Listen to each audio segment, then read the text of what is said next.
আশায় গুড়ে বালি। লেখক হতভাগা এক সৈনিক। সরকার দিল ঘোষণা, দিবে মহার্ঘ ভাতা। খুশিতে মোর বউ নাচে, ঠিক থাকে না মাথা। নাচতে নাচতে পাগল হয়ে দৌড়াই এদিক ওদিক।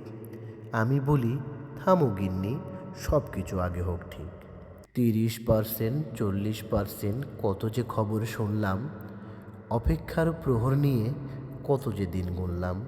মাস শেষে বেতন দেখি, খুঁজি ভাতার টাকা। 15 তারিখ না পেরোতেই অ্যাকাউন্ট মোর ফাঁকা। এদিক থেকে বউ আমার কত যে প্ল্যান করে, মর্গ ভাতা পেলে এবার এসি লাগাবে ঘরে। 75 ইঞ্চি টিভি কিনে লাগাবে ঘরের দেয়ালে। গহনা শাড়ি শপিং করে আনমনে আর খেয়ালে। আড়ং যাবে, যমুনা যাবে, যাবে বসুন্ধরায়। এই গল্প ছড়িয়ে গেছে মহল্লায় আর পাড়ায়। পাশের ফ্ল্যাটের ভাবির কাছে করেছে খোঁজ গল্প।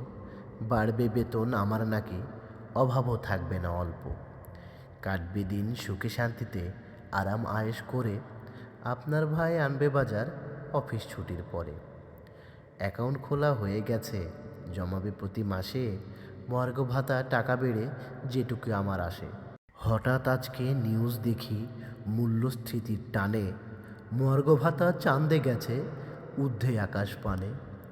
এই খবর শুনে গিন্নি তেলে বেগুনে জ্বলে। হাতে একটা লাঠি নিয়ে উচ্চ স্বরে বলে, গল্প দাও বড় বড়, কাজের কাজ নাই। কচুর একটা চাকরি করো, সংসার চালানো দায়। মর্গ ভাতার গল্প শুনিয়ে করলে গলা বড়। মুখটা তোমার দেখতে চায় না, সামনে থেকে সরো।